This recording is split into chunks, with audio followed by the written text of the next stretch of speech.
Baby dear, listen here, I'm afraid to come home in the dark. So it's almost game time. Every day. The day after tomorrow, I'm going to have open heart surgery. Open heart surgery. For those of you who are watching, because you might be going through this like I am, maybe I'm a little further along in the process. Maybe there's something I can say that'll help you. Anyway, I feel like we're connected. For those of you who are watching because you're caregivers and want to know more about the patient experience, no one I hope this will be useful to you. And in any case, I thank you for being a caregiver. And for those of you who are watching just because you're curious, hey, you're not voyeurs, I'm glad you're here, and I hope that this is of some use to you. And anyway, I hope you don't have to go through this. The way this started for me was weird. The Sunday after Thanksgiving, my heart, I started having these weird symptoms. My heart started pounding really hard. That's the first thing. And I had a sudden pain, like someone was gripping my left arm really hard. And I couldn't quite catch my breath. There wasn't quite enough, there was air in the room, but I couldn't quite get my lungs to inflate. And I was shaking a lot, I was shivering and shaking, and suddenly my clothes were soaking wet. I just was sweat. Weirdest thing. And it only lasted 2 or 3 minutes.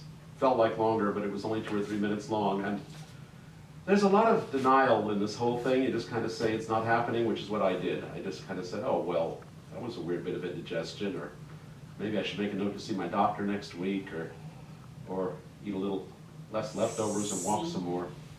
But everything calmed down, and I just kind of decided to forget about it.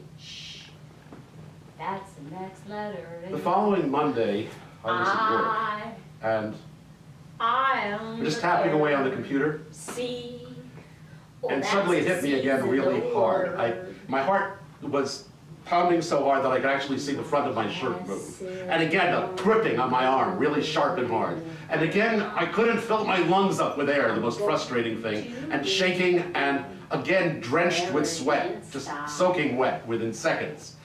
And I knew that I was in trouble, so I went to the urgent care center. Fortunately, there's an urgent care center right in our building. And they took one look at me, and they put me ahead of all the other patients, and they covered me with EKG leads. And they push the button on the machine, and they take one look, and they say, well, okay, you need to get to the hospital right away. We can see what's going on, but we don't have the tools here that you need. And the heart doctor met me right in reception. They put me in a wheelchair and wheeled me in ahead of all the other patients. They laid me down on the table, and they covered me with EKG leads again. This time they plugged them into a really big machine, and they push the button, and the doctor looks at the EKG screen, and he goes, And then he takes an echocardiogram probe. It's like a rectangular thing with some gel on it, and he runs it over the front of my chest.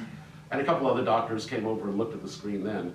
And he said, well, okay, we need to do an esophageal echocardiogram. We need to push a probe down your throat. Now, don't worry, we're going to knock you out. We'll give you an anesthetic. And I said, no, wait. I'm kind of feeling like I'd like some more control of this. Can you do it while I'm awake? And they said, no, it's a 3/4 inch tube. We're going to push it down your throat. And I said, well, let me try, okay? You've got the needle in my arm. I'll signal you if I want the anesthetic. Well, at this point, the doctors and nurses all gathered around. They were being polite, of course, but I could see what they were thinking. They were thinking, this crazy guy is going to have an esophageal echocardiogram without anesthetic. And they gave me a little cup of lidocaine, which I gargled with. It kind of puts the throat muscles to sleep, helps the probe go down. And then sure enough, they take this 3/4 inch tube, and as gently as possible, but as quickly as possible, they pushed it down my throat. And at first I thought I was going to cough the whole thing up, you know, your body rejects it. But then after 15 or 20 seconds or so, your body comes down, and I was able to kind of see what was going on around me. They wriggled it a little bit, which was uncomfortable. But I could see they were all watching on the screen intently. And then after 30 seconds or so, they pulled it out.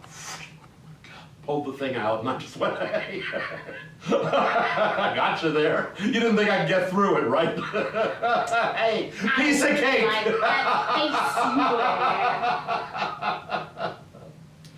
And they said, yeah, you got us. Nobody's ever done that before. That was really impressive. But we got to tell you something. Can't preach. You have a leaky heart valve. Rob me too. A leaky heart valve. And you need surgery. And I said, okay, is it an emergency? Do we have to do it right now? And they said, no, we've got 10 days or at most 2 weeks. We have to schedule up an operating room for you and get the right people together. And you need some time to get your affairs together about all this. And I said, you take my insurance, right? And they said, yeah, least of your problems, we take your insurance. And I said, lost a ring okay. And a necklace too. So, Husband gave here's what they do. Here's what they do. To his gal. They put you on a heart-lung machine. Keeps all the blood flowing through your body. Until. And they cut you open. Big incision. And then they stop your heart. Can you imagine? It's so crazy. They stop your heart. And they cut it open, and then they try to fix the leaky heart valve with needle and thread, the sutures. And there's an 80% chance they're going to succeed. Can you imagine that? 80%. How you feel this morning? If they can't fix it with needle and thread, then they're going to replace it, either with a valve made of plastic or with one grown in a pig. A valve grown in a pig.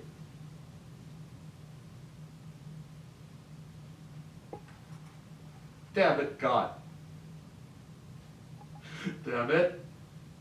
Fuck you, you leave my heart alone, it's mine! I know you put it there, but it's mine! It's mine. You asshole! Strange. You leave it alone, I got stuff I need to do in a family I need to look after, and you leave my heart the fuck alone! I tried to do.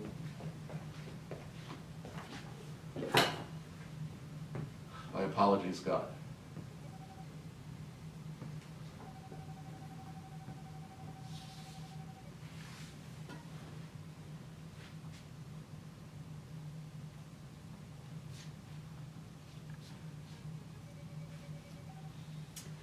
Miss Alabama Johnson was a lazy gal who never went to church at all. She only laughed at poor old parson's wife when round to save her soul they'd call. But Lord, when that new preacher came to town last week, his winning smile just turned her head. And when they called for sinners on baptismal day, she walked right up to him and said, "Oh, Parson, won't you hold me? I fear religion coming on.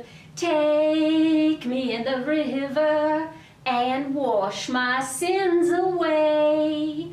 I can hear the choir singing, I love him more each day."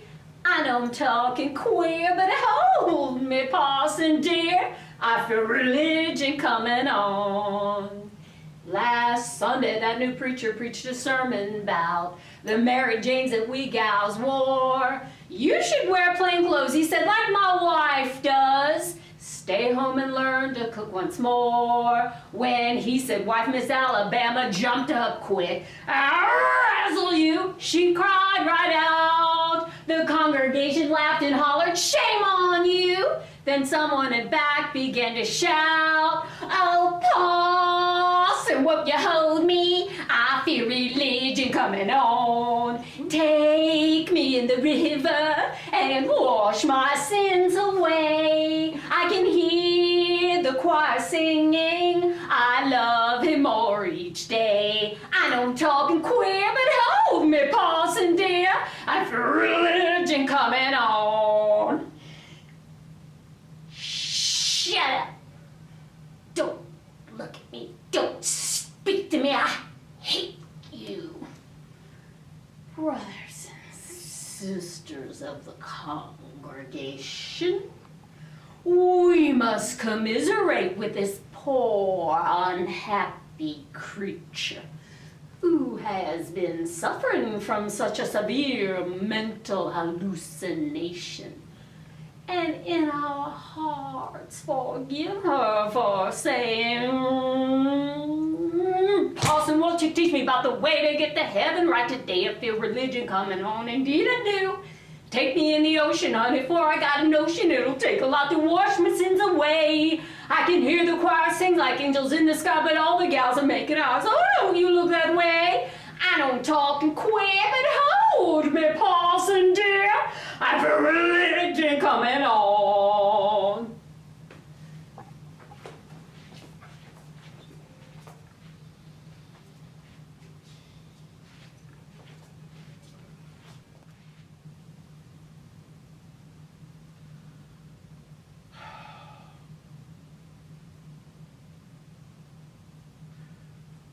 There's a lot Man of I knew about the town, a man that I knew well, was walking with the denial lady. with The all lady this, you tripped know. and fell. There's steps. There's denial, they say, and then there's rage. We saw a little bit of that. And eventually there's acceptance. I haven't quite got to the acceptance part, but I'm working on it, you know. I'm working on Roll on the ground, roll on the ground. Ooh. Roll on the ground.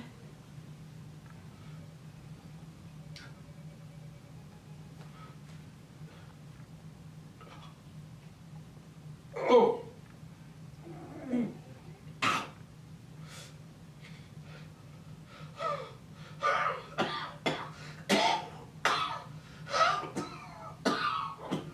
Oh. There's no use talking, Rastus. I certainly have been bad. And I know that you wouldn't have thrown me out if I hadn't made you mad. So I curse you out and give you a little one. Told. There ain't no wench. But you let me get away with it anyway. Ruins. You got a sense of humor. Oh God. Mine? Well, God. yes, I Oh God. confess. It's God. love. For too much. Open heart surgery, huh? Open heart surgery and a piece made of a pig. Oh, you got it. You got it loud.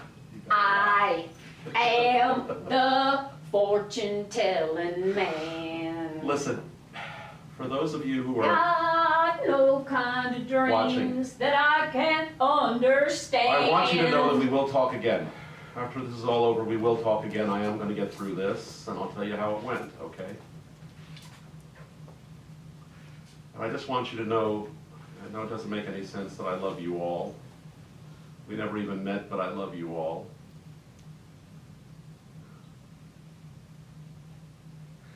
And I just hope that you have a really good day.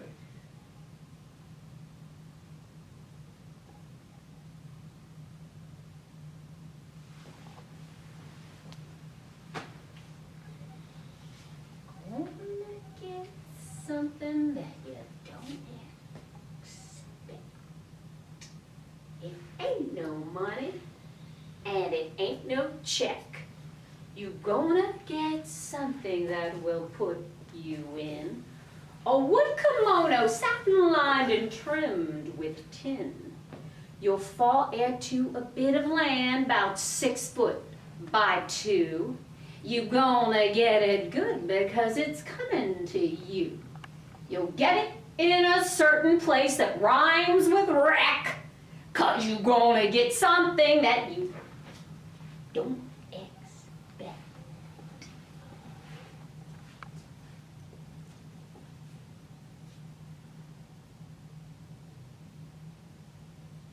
I love the new song. Very appropriate. I love it's about religion, and he's right in the middle of this religious experience.